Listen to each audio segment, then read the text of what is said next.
नमस्कार, मैं रचना शर्मा चढ़ती कला टाइम टीवी देख रहे सभी दर्शकों का स्वागत करती हूं। आप देख रहे हैं उत्तर प्रदेश के विशेष समाचार। राष्ट्रपति रामनाथ कोविंद ने उत्तर प्रदेश विधानमंडल के संयुक्त सत्र को संबोधित करते हुए यहां सोमवार को कहा कि लोकतंत्र में सत्ता पक्ष एवं प्रतिपक्ष की विचारधाराओं में अंतर हो सकता है, परंतु दोनों पक्षों में वैमनस्य नहीं होना चाहिए। कोविंद ने कहा कि प्रदेश की जनता की अपेक्षाओं पर खरा उतरना ही सत्ता पक्ष और प्रतिपक्ष का कर्तव्य है। उन्होंने दोनों सदनों के सदस्यों से कहा कि उत्तर प्रदेश विधानमंडल में सत्ता पक्ष और प्रतिपक्ष के बीच गरिमापूर्ण सौहार्द का गौरवशाली इतिहास रहा है। हालांकि समृद्ध परंपरा के विपरीत कभी कभार जो अमर्यादित घटनाएं हुई हैं उन्हें अपवाद के रूप में भुलाने का प्रयास करते हुए आप सबको उत्तर प्रदेश की स्वस्थ राजनीतिक परंपरा को और मजबूत बनाना है। राष्ट्रपति ने कहा कि मुझे पूरा विश्वास है कि आप सबके अथक परिश्रम से उत्तर प्रदेश शीघ्र ही हर तरह से उत्तम प्रदेश बनेगा। इस मौके पर राज्यपाल आनंदीबेन पटेल, विधान परिषद के सभापति कुंवर मानवेंद्र सिंह, विधानसभा अध्यक्ष सतीश महाना, मुख्यमंत्री योगी आदित्यनाथ और विधानसभा के नेता प्रतिपक्ष अखिलेश यादव समेत सदन के सदस्य शामिल हुए। विश्व के सबसे विशाल लोकतंत्र के सबसे बड़े राज्य के विधानमंडल के सदस्यों को इस महत्वपूर्ण सत्र में संबोधित करते हुए मुझे विशेष प्रसन्नता का अनुभव हो रहा है।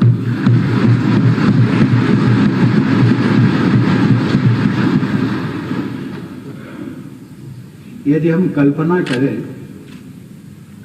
यूरोप के 3 महत्वपूर्ण लोकतांत्रिक देशों की बात करें,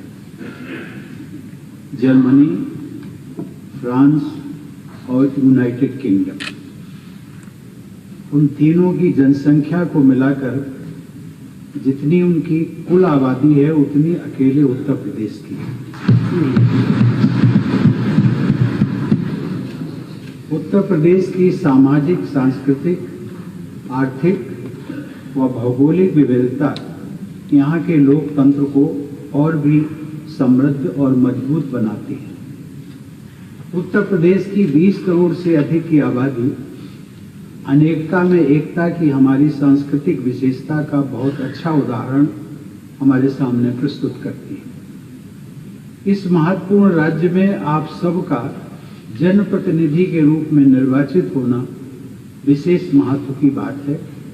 इसलिए मैं आप सभी को भी अपनी हार्दिक शुभकामनाएं और बधाई देता हूं।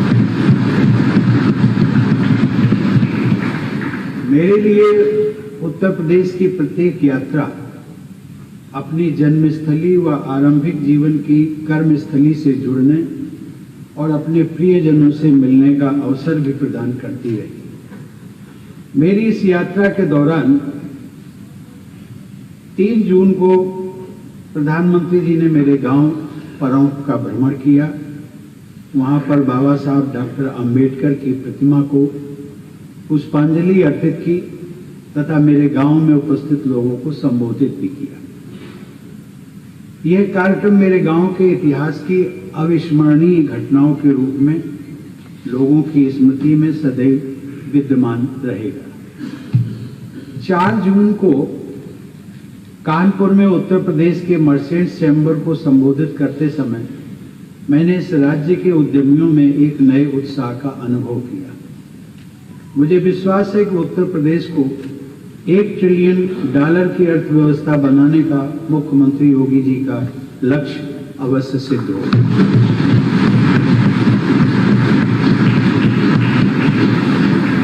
इस यात्रा के दौरान गोरखपुर भी गया। वहां गीता प्रेस के शताब्दी वर्ष के कार्यक्रम में भाग लेने तथा श्री गोरखनाथ मंदिर में दर्शन करने की स्मृतियां मेरे मानस पटल पर सदैव अंकित रहेंगी। कल मुझे संत कबीर नगर में मगहर स्थित कबीर चौड़ा धाम जाने का सौभाग्य भी मिला। वहां जाना मेरे लिए तीर्थ यात्रा जैसा महत्व रखता है।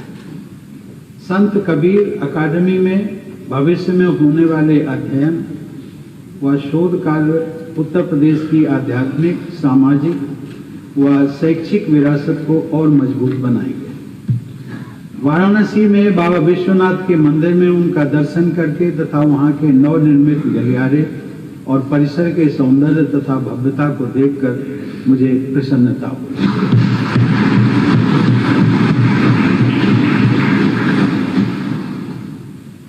अब उस परिसर में जाने पर यह एहसास होता है कि महात्मा गांधी ने सन 1916 में काशी विश्वनाथ मंदिर की अपनी यात्रा के संदर्भ में जो कहा था कि वहां की सकरी व गंदी गलियों तथा व्यवस्था के विषय में जो असंतोष व्यक्त किया था, उसे प्रधानमंत्री जी व मुख्यमंत्री जी ने दूर कर दिया है।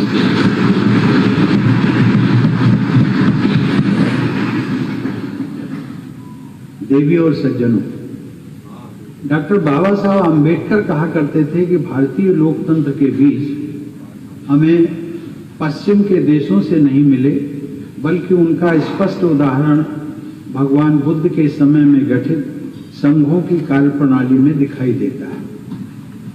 आज के उत्तर प्रदेश में स्थित कौशाम्बी और श्रावस्ती में प्राचीन काल में ही वैसी लोकतांत्रिक व्यवस्था के उदाहरण मौजूद थे जिनका उल्लेख डॉक्टर बाबा साहब ने संविधान सभा के अपने ऐतिहासिक भाषण में किया था।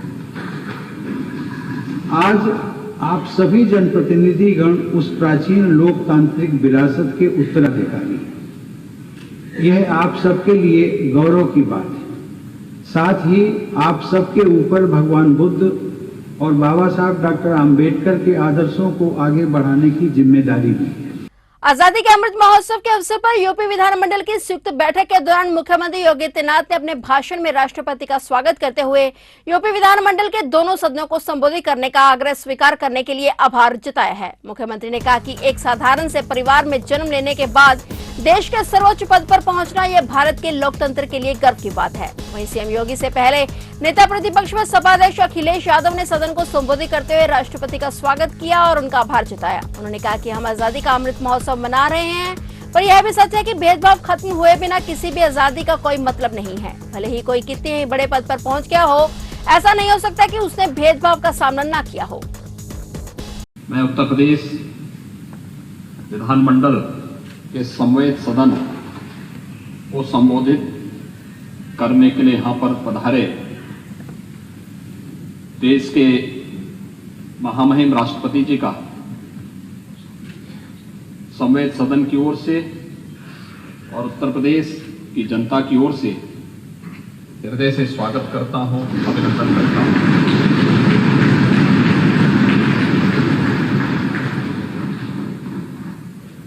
आजादी के अमृत महोत्सव वर्ष के उपलक्ष्य में आपने विधानमंडल की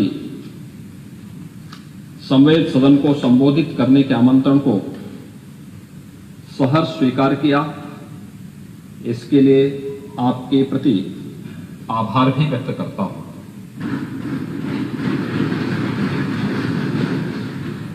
माननीय महोदय, आपकी गरिमामयी उपस्थिति हम सभी के लिए एक नई प्रेरणा है।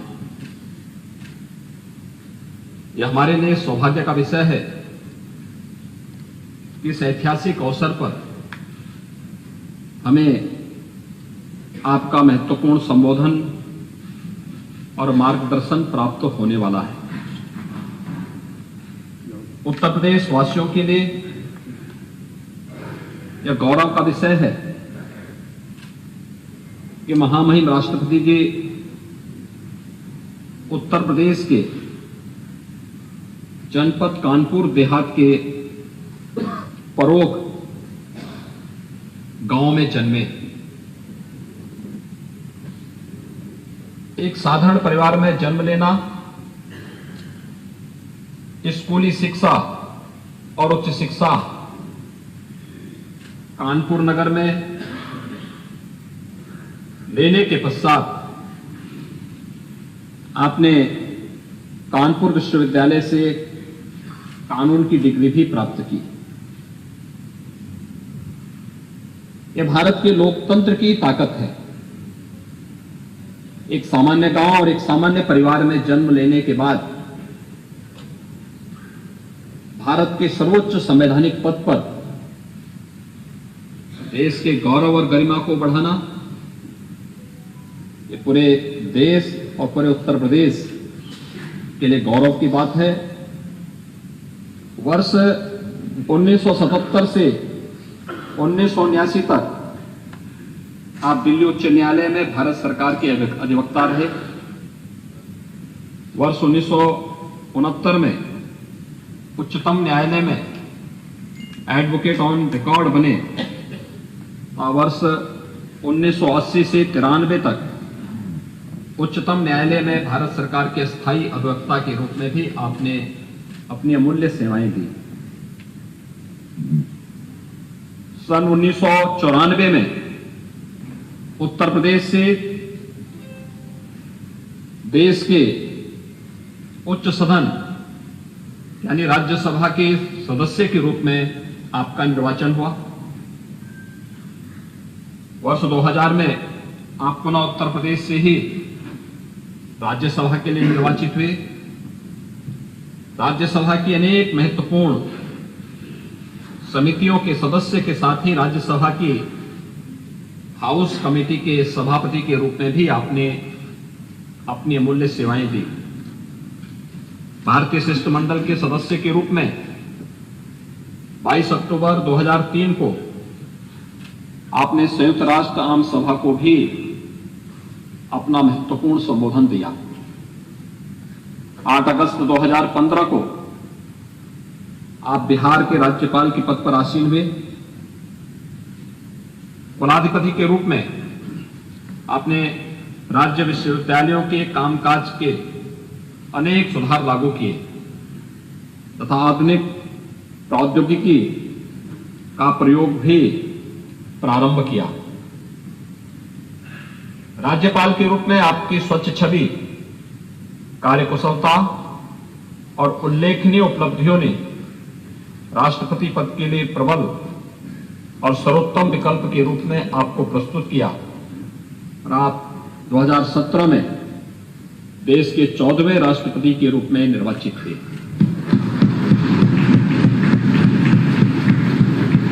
देश के सर्वोच्च संवैधानिक पद को धारण करने वाले आप उत्तर प्रदेश के प्रथम राष्ट्रपति भी।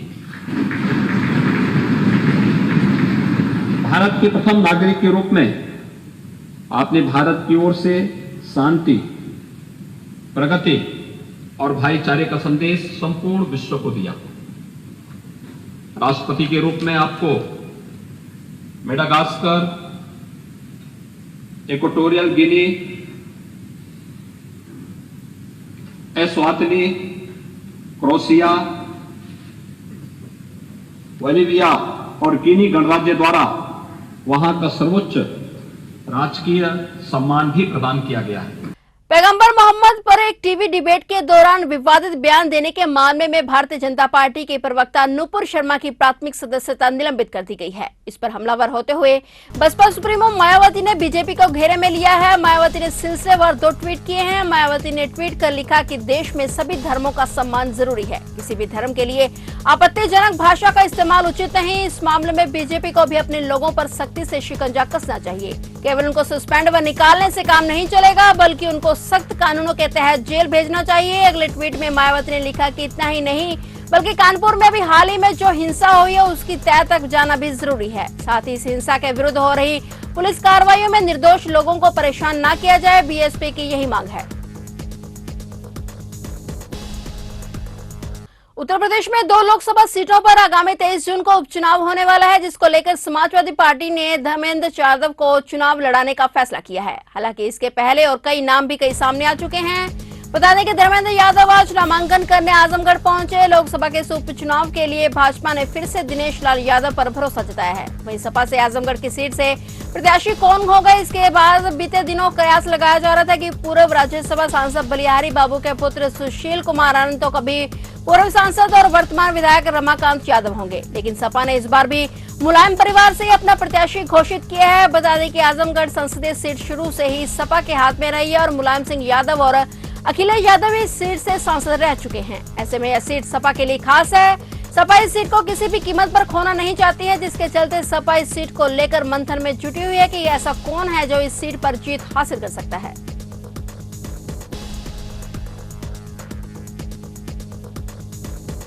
जनपद हापुड़ के थाना धौलाना में 4 जून को हुए एक फैक्ट्री में धमाके के बाद अब तक 13 लोगों की मौत हो चुकी है। वहीं अभी भी 1 दर्जन के करीब घायल अस्पतालों में भर्ती हैं, जो जिंदगी और मौत से अभी भी जूझ रहे हैं। पुलिस ने मामले में अब तक कार्रवाई करते हुए फैक्ट्री के मालिक दिलशाद और फैक्ट्री के संचालक वसीम को गिरफ्तार कर लिया है। आपको बता दें कि धौलाना में इस फैक्ट्री का अलॉटमेंट जो हुआ था वह इलेक्ट्रॉनिक्स पार्ट बनाने के लिए हुआ था, लेकिन दिलशाद ने इसे वसीम नाम के युवक को किराए पर दे दिया था, जो इसमें अवैध रूप से बारूद से पटाखे बनाने का काम कर रहा था। 4 जून को करीब 2:30 बजे फैक्ट्री में विस्फोट हुआ, जिसमें 6 लोगों की मौके पर ही मौत हो गई और 20 के करीब अलग अलग अस्पतालों में भर्ती कराए गए थे। और तभी से पुलिस फैक्ट्री मालिक व संचालक की तलाश में थी, जिसको पुलिस ने गिरफ्तार कर जेल भेज दिया है। सीएए और एनआरसी के विरोध में हुए बवाल की तर्ज पर अब कानपुर हिंसा के उपद्रवियों के पोस्टर शहर के चौराहों पर होर्डिंग्स के तौर पर लगाए जाएंगे। मिल रही जानकारी के मुताबिक पुलिस ने अब तक 100 उपद्रवियों की शिनाख्त करते हुए उनके पोस्टर छपवाए हैं। आज उनके पोस्टर शहर के चौराहों पर लगाए जा सकते हैं। बता दें कि 3 जून को नमाज के बाद सड़कों पर हुए पथराव, फायरिंग और बमबाजी के मामले में पुलिस ताबड़तोड़ एक्शन में जुटी हुई है। हिंसा के बाद से ही पुलिस तमाम वायरल वीडियो को इकट्ठा कर बवालियों की पहचान में जुटी हुई है। जानकारी के मुताबिक अब तक 100 लोगों की शिनाख्त हो चुकी है, जिनके पोस्टर छपवाए गए हैं। उपद्रवियों की शिनाख्त के लिए सोशल मीडिया को भी खंगाला जा रहा है। इतना ही नहीं, अन्य माध्यमों से भी इनकी पहचान करवाई जा रही है। पुलिस इस मामले में रासुका और गैंगस्टर के तहत मामले दर्ज कर आरोपियों की संपत्ति पर बुलडोजर चलवाने की कार्रवाई में जुटी हुई है। बता दें कि अभी तक इस मामले में हिंसा के मास्टरमाइंड हया जफर हाशमी समेत 29 लोगों को गिरफ्तार किया गया है। साथ ही 100 से ज्यादा लोग हिरासत में हैं, जिनसे पूछताछ जारी है। फिलहाल उत्तर प्रदेश के विशेष समाचारों में इतना ही, और नए समाचारों के साथ फिर से हाजिर होंगे। तब तक के लिए देखते रहिए चढ़ती कला टाइम टीवी।